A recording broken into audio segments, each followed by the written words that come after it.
Tol, good morning sa inyo mga tol. Tayo ay ayos ng pang deliver natin At yan ang mga tol. Oh. Good morning sa inyong lahat. Magandang araw na yan. Yan mga tol, tinatanggalan natin ang backpack. At i-deliver din natin yung backpack. May sugid din tayo, may order na 15 kilos mga tol. Yung sinabit ko na yan mga tol kasi yung may-ari na yan. Tapos yung mga taba sa gilid ng laman mga tol kailangan tanggalin, pantayin para hindi mga tabang tingnan yung laman, no?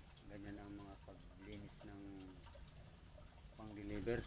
Hindi siya ganong tanggal ng laman kasi medyo mahal ang baboy ngayon mga tol. Tapos tatalian ko na yan. Yan, tatalian tapos sabit. Sabit na yan mga tol. Ayun, sabit muna. Tapos magbabalat tayo ulit ng laman ulit, kasim. Ganun lang ulit ang gagawin natin. Ganun lang pag trabaho dyan. Ganun lang din ang paglinis. Pero lang kung walang taba, ang tatanggalin natin dyan yung mga hindi pwedeng panggiling, no? Yung mga lamad kasi yung mga pumupulupot sa talim ng gilingan at doon nagsisimula ang pagkaroon ng sira ng gilingan mga tol. Yung mga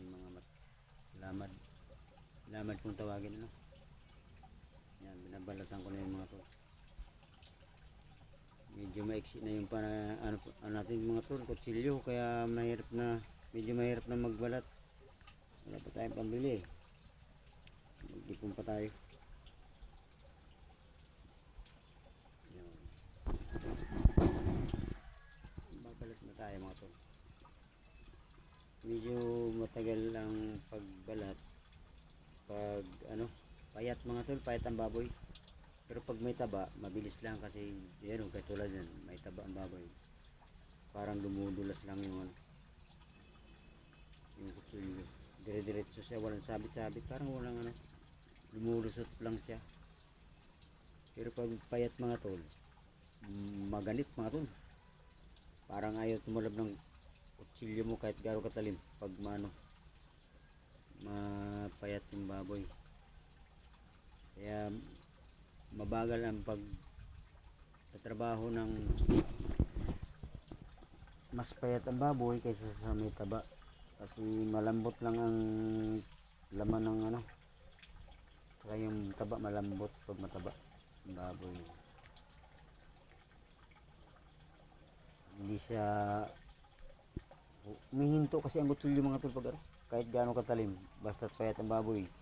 Parang may pumipigil sa sa kutsilyo, yung parang dumidikit siya dun sa ayaw nang tumalab, ayaw dumiretso kasi parang kinakapitan ng matigas talaga yun yung lamad na yun, yung tinatawag namin lamad, matigas yung tabang yung taba niya. Pagpayat siya ay mataba siya tapos pumayat, siyempre naiimpis yung taba, yung tigas, sobrang tigas yung mga tol. Kaya mahirap tanggalan pa ganun. Pero ngayon ang baboy na mga tol, mabilis lang yan linisin. Ang iba kasi dyan mga tol, wala nang balat yan, backpat ulit tayo. Ay balat muna pala, balat. Pagkatapos niya mga tol, sabit ulit. Ayun ang backpat, yan, pang barbecue mga tol. Tapos na palang balatan mga tol, nagkamali na naman tayo. Tapos na palang balatan, backpat na palang tinanggal. Yan mga tol, tali ulit. Tapos sabit ulit yan. Tapos maglilinis na lang tayo ng ibang ng ibang naman kasi nabalatan na ng kasama natin kanina. Galing kasi tayo sa paghatid ng deliver sa labas mga tol. To 20 yung una kong deliver mga tol. Hindi kasi ako makapag-video tol pag ano, pag maraming yung ano pa ako, yung nahihiya din kasi ako.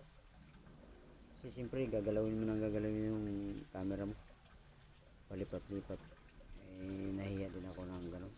Nahihiya ako sa mga kasamahan ko, tapos sa amo ko na. Sila, ako may ibang ginagawa habang nagtatrabaho. Parang naiilang ba ako ba? Kaya yan, ginagawa ngayon, kaya nakapag video ako ngayon dahil ako na lang mag-isang gumagawa ng mga to. Wala na akong katulong dyan kasi last na yun na deliver namin, tapos na rin kalasin. Sinasabay kasi yung isang mga tool sa pagkalas ng baboy pag naglinis ako. Pag sa umpisa nakapagkakalas pa ako, sa huli na siyempre hindi na ako nakapagkakalas, babalat na lang ako, hindi kaya naglilinis na lang kasi marami din kasi mga to. Tapos meron, hindi lang kasi yung trabaho ko pag kayo nagkakalas kami, hindi naman kasi yan lahat mga tol na ilalagay sa lamesa lahat ng baboy pagka may dala na kung ilan ang karga nyo sa ano, kung kaya, ilan ang karga nyo sa ito, hindi naman bigla yun ang bababa sa isa rin. Sa unang baba namin galing sa truck yun, nabababa lahat yan. Pero pag kayong nagkakalas na, hindi na, isa-isa na lang. Kasi hindi na namin yan inaano sa karton, doon na lang. Pag nililipat mo pa sa ibang lalagyan, sabit, tatrabahoin mo pa ulit, ibababa mo rin. Kasi kakalasin, ibababa mo rin sa lamesa, doble trabaho. Kaya ang ginagawa namin, pag nasa karton na lang. Pero pag kayong sabit ulo, automatically yan binababa. Kasi lilinisin tapos titimbangin, i-deliver na sa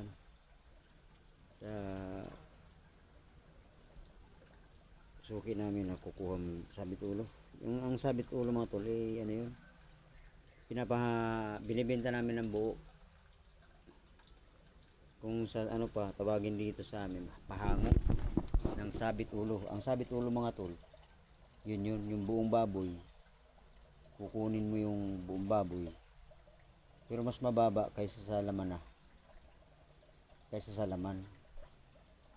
mas mababa siya mga tol ng mga 50 pesos or 60 kumpara sa mga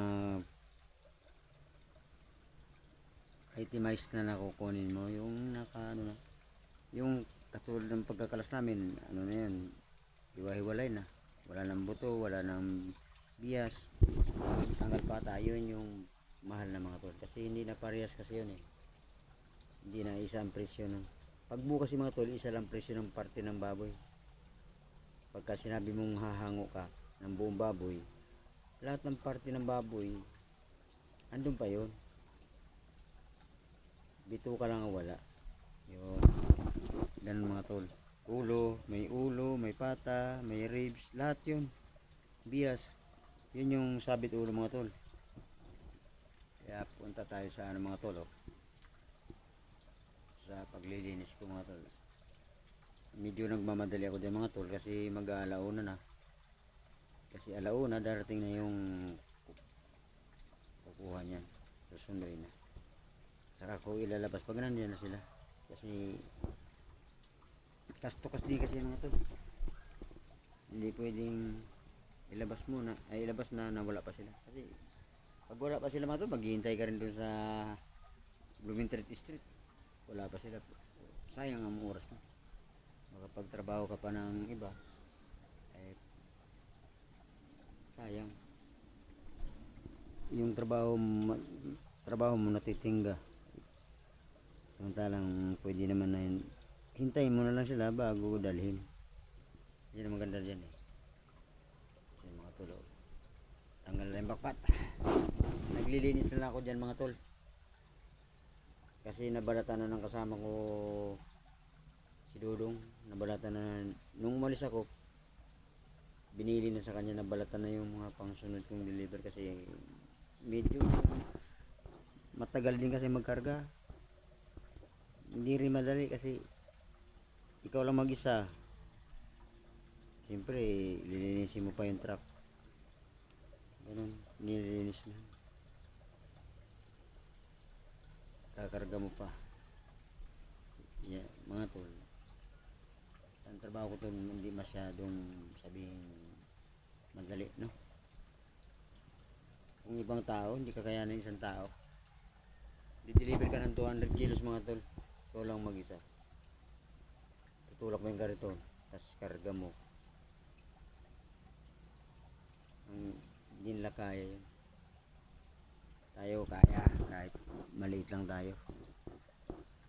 Kasi iniisip ko kasi, anong hindi kaya? Trabaho yan.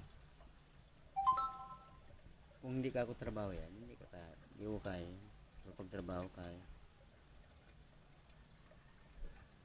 Kasi yun ang nakasalalay siya eh. Na kaya di naman magdala ka ng kasama. Pag siguro mga tol, mga 400 na siguro, yun, mag-request na ako ng kasama. Pero pag hanggang 300 lang mga tol, kasi kasya pa yun sa isang ano tol eh. Malaki rin kasi yung karito namin, kargaan, kasya ang 300. Susuluhin ko yan, hindi ako mag... At yun mga tol, maraming salamat sa pagsama nyo sa akin mga tol. At natimbang ko na yung ano, kulang pa yan mga tol, 93 pa lang yan mga tol. 120 kailangan ko, kaya kulang pa yan. Kaya lumapit si bossing. So mga tol, maraming salamat sa pagsama nyo sa akin mga tol. At huwag nyo kalimutan mag-like, mag-share, subscribe.